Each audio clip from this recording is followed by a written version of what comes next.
हासिल किए, हमने सहराओं में हासिल किया आसानी से, तुम समुंदर में भी रहकर न मिले पानी से। हमने सहराओं में हासिल किए आसानी से, तुम समुंदर में भी रहकर न मिले पानी से। ये सियासत के दिए हर किसी के हवाले न करो, शहर बिक जाता है एक शख्स की नादानी से। माजी गुज़िश्ता 1 साल पहले हमने देखा कि महाविकास आघाड़ी की सरकार थी। पूरे हिंदुस्तान ने अपनी पेशानी की आंखों से देखा कि किस तरीके से कानून का उल्लंघन करके सरकार को गिराने का प्रयास किया गया। 50-50 खोखे के बदले में कुछ आमदार बिके। बहुत बदनसीबी की बात है हमारे लिए कि उन बिकाऊ माल में हमारे शहर के भी एक आउटर के आमदार साहब थे। अब जाहिर बात है जो होना था हो गया, लेकिन अब वो ये बात महसूस कर रहे हैं कि शहर ना गद्दार को पसंद करता है ना गद्दारी को पसंद करता है।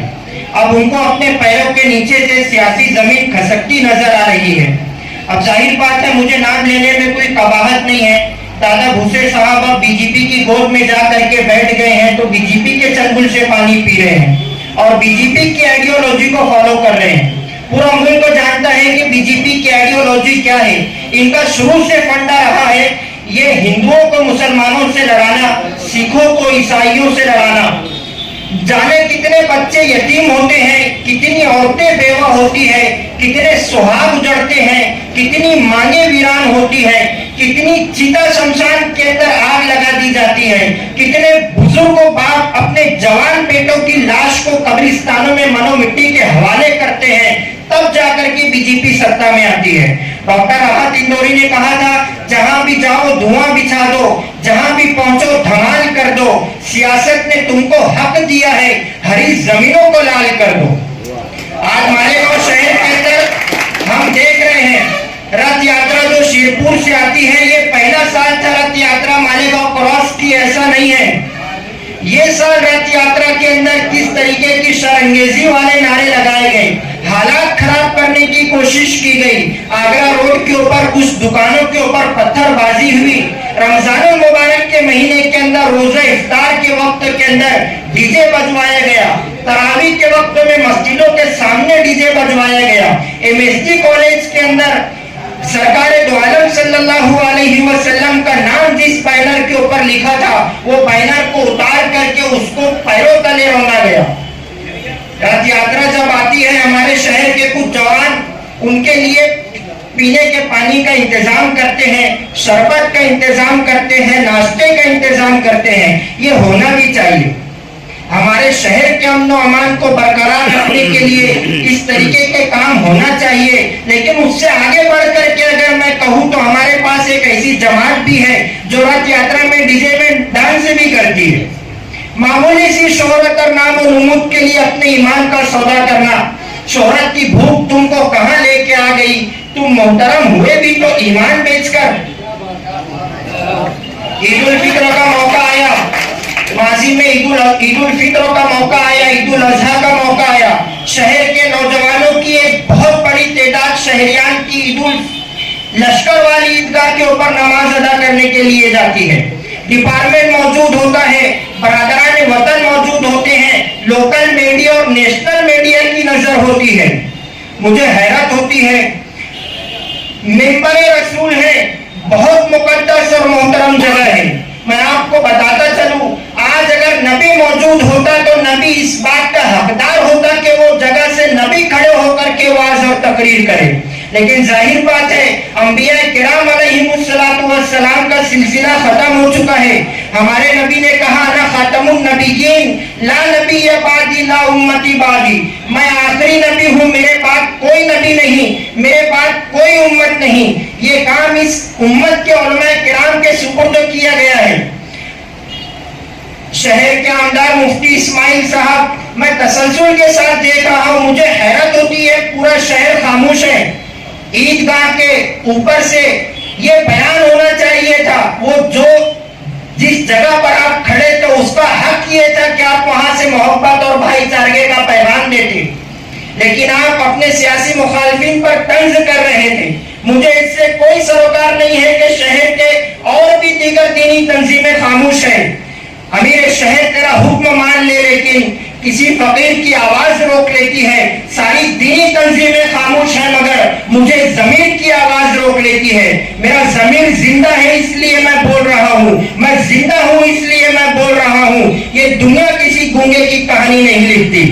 ईदगाह से ये बात होनी चाहिए थी कि शहर के अंदर कुछ लोग शहर को आग के अंदर झोंकने का प्रयास कर रहे हैं, शहर का वातावरण खराब करने का काम कर रहे हैं। लेकिन जाहिर बात है, हम समझ रहे हैं कि मुफ्ती साहब की मजबूरी है कि वो ईदगाह से ये मोहब्बत का पैगाम नहीं दे सकते, भाईचारे का पैगाम नहीं दे सकते।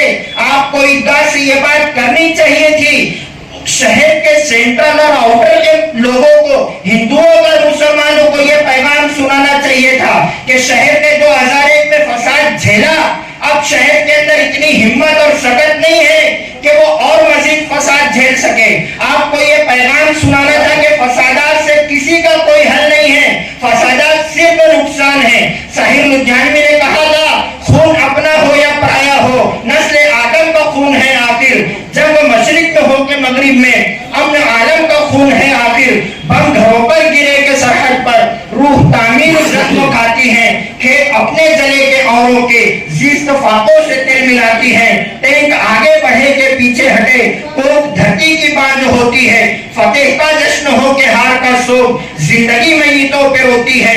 फसाद तो खुद ही एक मसला है, फसाद क्या मसले का हल देगा। आग और खून आज बख्शेगा, भूख और एहतियाज कल देगा। लेकिन जाहिर बात है, अब ईदगाह के ऊपर से अगर ये तमाम बातें करे कि सरकार दो आलम सल्लल्लाहु अलैहि वसल्लम के नाम की तौहीन की गई, तो दादा भूसे साहब नाराज हो जाएंगे ना।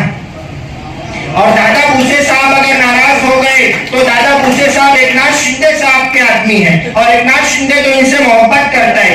ऐसा मैं नहीं, उन्होंने कहा था कि एकनाथ शिंदे मुझसे मोहब्बत करता है। मैंने माजी में कहा था कि ये जुमला सुनने के बाद तो मोहब्बत पर से एतबार उठ गया मेरा। हंसने की बात नहीं है, हो सकती है मोहब्बत है, किसी से भी हो सकती है, दोनों दाढ़ी वाले हैं, ये अलग बात है। नया पाने की चाहत में पुराना छूट जाता है, तुझे अपनाऊं तो मुझसे जमाना रूठ जाता है। मोहब्बत पढ़ने लिखने में बहुत आसान है, लेकिन मोहब्बत को निभाने में पसीना छूट जाता है।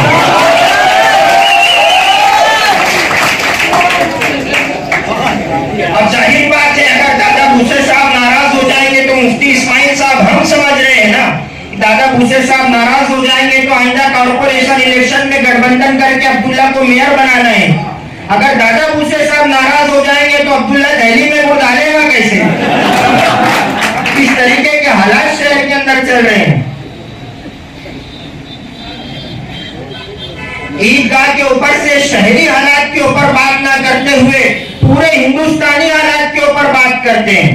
गृह मंत्री हो गया, शहर के आमदारों भाई, शहरी हालात के ऊपर बात करो। सूरज लहू लोहान पड़ा है चाहत का, साहिब रोशनदान की बातें करते हैं। एक शहर संभले नहीं संभलता है, पूरे हिंदुस्तान की बातें करते हैं।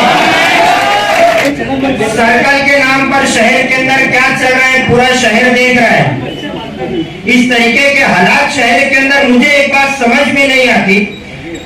अभी मुझे असलम चाचा ने बताया कि आज से 3 साल पहले मुफ्ती इस्माइल साहब ने दरेगांव पर सर्कल के इफ्तिताह किया था, उन्होंने अपने हाथों से। 3 साल हो गए, आज आपको सर्कल की याद क्यों आई? मैं बताता हूँ। 3 साल से आपने फॉलो अप क्यों नहीं लिया कि सर्कल बना के नहीं बना?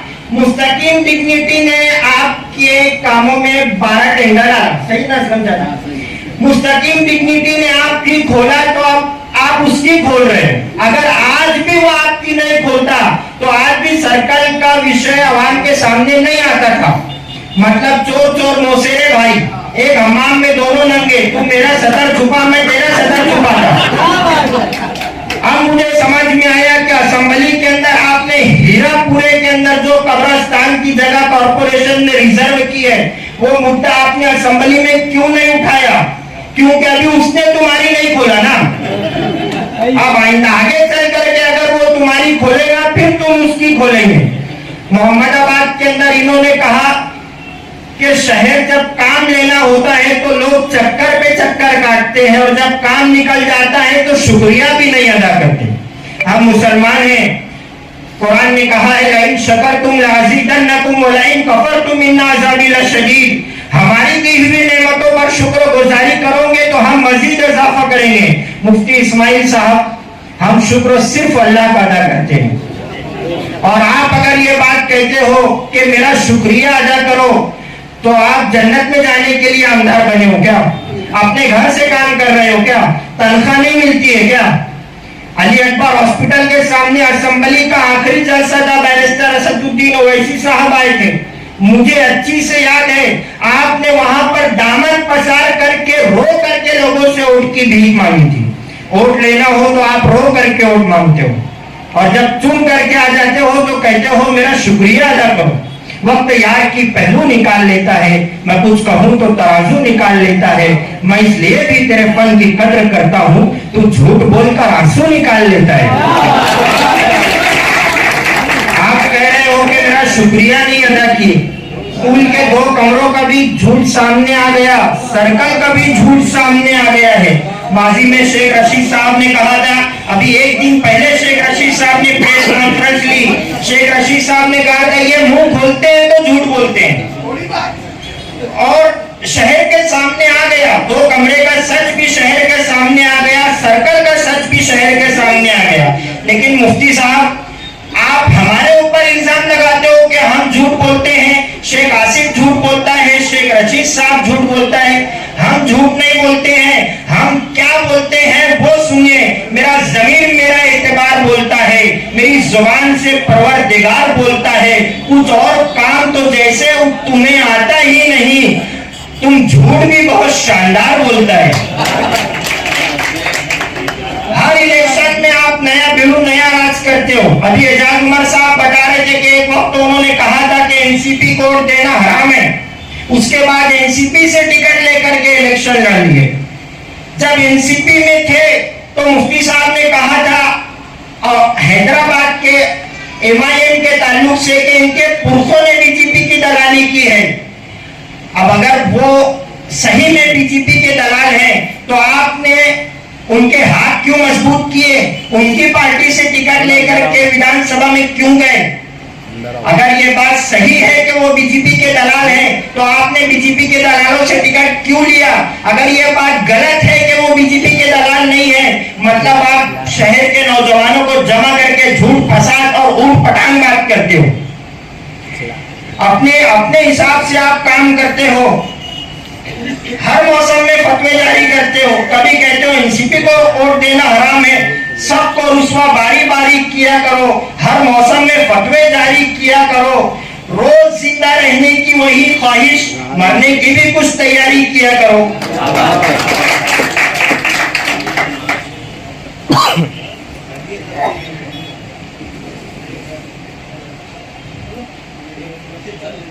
इस तरीका के हालात शहर के अंदर बनाए जा रहे हैं। मैं बस आखिर में इतना ही कहूंगा, शहर के नौजवानों से मैं गुजारिश करूंगा कि आपको शहर के नौजवानों से गुजारिश करूंगा कि आइंदा 2024 का जो असेंबली इलेक्शन आने वाला है उसके अंदर आपको अब हमें और मजीद शहर के नौजवानों का मुस्तकबिल 5 साल के लिए बर्बाद नहीं करना है।